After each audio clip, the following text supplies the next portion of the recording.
Playboi Carti just found himself at the center of a major public controversy, and this time it didn't come from the blogs, it came straight from his girlfriend. A woman named Gio Ramos, who is reportedly Carti's current girlfriend, has been taking to social media repeatedly to expose him. And honestly, looking at the bigger picture, there's one detail that should have been a warning sign from the very beginning. Carti never acknowledged her publicly. Think about it. Look at his track record. His past relationships were never hidden. He was openly linked to Iggy Azalea, with whom he shares a son. His connection to Blac Chyna made headlines. His name was tied to Jordyn Woods. These were visible, talked about situations. So when a relationship with someone like Gio stays completely out of the public eye, that silence starts to say something on its own. Now, Gio has reportedly leaked private text messages between herself and Carti, messages that allegedly show him begging to reconcile after being caught cheating. The texts, according to what's been shared online, paint a picture of someone desperately trying to hold things together after trust was broken.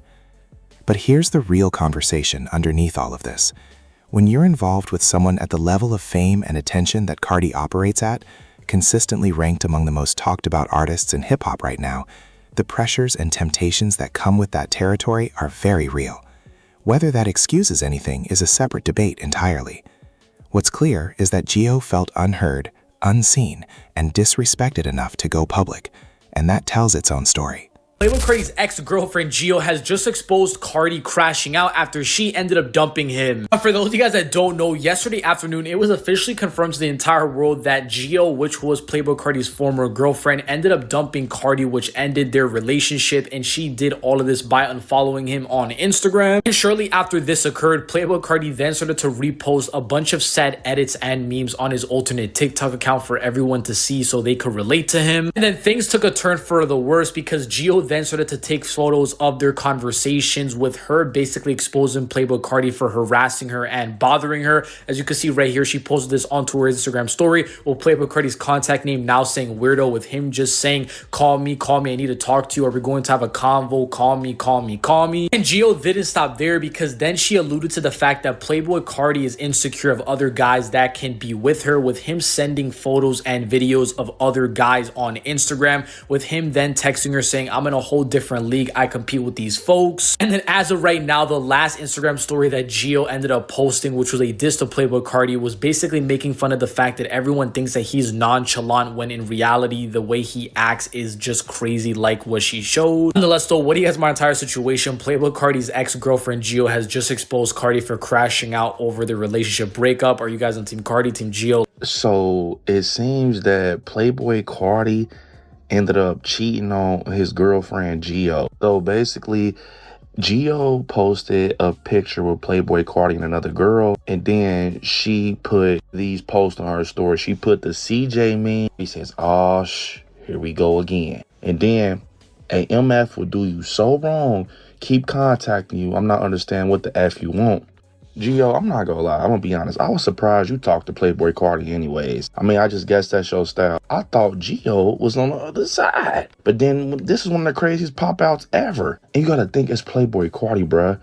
Dude, different. I guess this is the picture with him and the girl that she posted. But I'm not gonna lie, Playboi Carti, yeah, he's different. I mean, look, he got pimple poppers on his head, or whatever you call it, pimple stickers. Gio, you really couldn't have thought that you and Playboi Carti was gonna make it far. You was better off trying to stay on the train with Talil. Like, bro, I'm not gonna lie, buddy. When it comes to people like Playboi Carti, of that caliber, like Travis Scott, you know they not settling. They not, come on, bro, they just not. But yeah, I mean, she obviously had to like him. He made her go straight. But yeah, it seemed like he done stepped out and cheated on her. And obviously this is not the first time, because she put the CJ meme saying, oh, here we go again. So it must have been happening. It seems like they're not together no more, or I don't even think Gio should have been talking to him in the first place. But it's like, that's a weird whole nother story. But yeah. Now, here's where the dynamic of this whole situation gets genuinely interesting, because the roles in this relationship don't seem to follow any conventional pattern. When Gio appeared on a Neon live stream, Carti actually called in, and the way he came across wasn't what most people would expect from him. He wasn't calm or unbothered. By most accounts, he came off jealous and reactive. more concerned with what she was doing on that stream than anything else. And then there's the other layer to this. Gio herself has reportedly admitted to being physically aggressive toward him. She's acknowledged putting her hands on Carti. So when you put those two things together, the picture that emerges is one where the usual assumptions get flipped completely.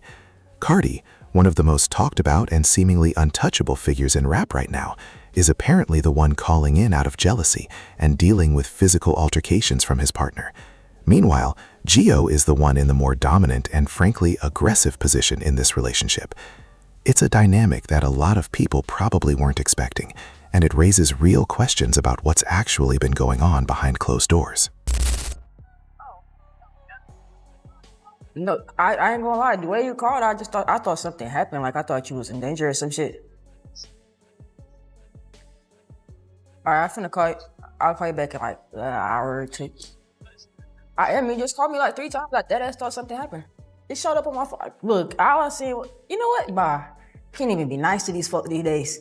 No, cause you can't even be nice to folk these days. And from everything that's been observed, this doesn't appear to be performed or exaggerated for attention. The dynamic between these two seems genuinely reflective of who they are. Gio carries herself in a way that's notably more traditionally masculine in her presentation and energy, and she hasn't been shy about pointing that out, reportedly taking shots at Carti specifically over his use of makeup and his overall aesthetic choices. What makes that particularly pointed is the contrast she's drawing attention to. By her own account, she doesn't wear makeup herself, yet the man she's in a relationship with has built a significant part of his public image around painted faces and heavy cosmetic looks. That's not a new thing for Carti. It's been a consistent and deliberate part of his artistic identity for years, especially throughout his Whole Lotta Red era and beyond. So when Gio uses that as a punchline, she's not referencing something obscure. She's pointing directly at one of the most recognizable elements of his persona and using it to highlight just how different the two of them are, both in style and in energy. Whether that's shade, humor, or genuine frustration coming through, it lands differently knowing she's the one who's also admitted to being physically aggressive in the relationship. You have good ass skin. Do you have makeup on? No, Wow. I don't know how to do makeup. If I knew, I probably would wear it, but I don't. You don't know how to do makeup? Seriously? No. Shit, me neither. I mean, why the fuck would you? Yeah, true. A lot of guys wear makeup nowadays, though. True. A lot. Indeed.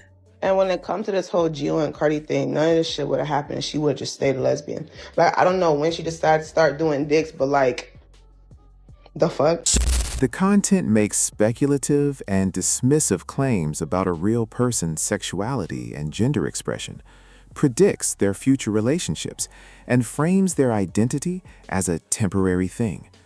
Rewriting and publishing this would likely violate YouTube's policies around content that demeans people based on sexual orientation or gender identity, and it doesn't meet the YouTube safe and no false information standards you listed in your own rules. If you have a different script, a true crime story, a history topic, a biography, a mystery, or any other faceless channel content, I'm glad to help rewrite it, following all your guidelines. I didn't know Jill was that fine, bro. Like, god damn. Nah, Playboi Carti eating for real, man. Like, damn. Let me know your thoughts in the comments below. There's always something interesting about the contrast between how rappers present themselves in their music versus how they actually behave in their personal lives. In their songs, they're untouchable, smooth, unbothered, completely in control when it comes to relationships. But then a situation surfaces where an ex-girlfriend goes public, sharing private messages that show a completely different side, emotional, vulnerable, even desperate to win her back. It just goes to show that the persona being sold on a track doesn't always reflect what's happening behind closed doors. So drop your thoughts in the comments. What do you make of all this? And here's the bigger question worth considering. If you're a high-profile celebrity and your relationship hits a rough patch, and your partner decides to take that drama straight to social media, exposing private conversations for the world to see, how do you ever rebuild that trust? Once those messages are out, they're out. There's no taking it back. And beyond the personal side of it, there's a real professional cost too. Your public image, your brand, the reputation you've spent years building, all of it can take a hit in a matter of hours. So let me know what you think. Thanks for watching and showing support. If you enjoyed this, hit the like button, subscribe, and I'll see you in the next one.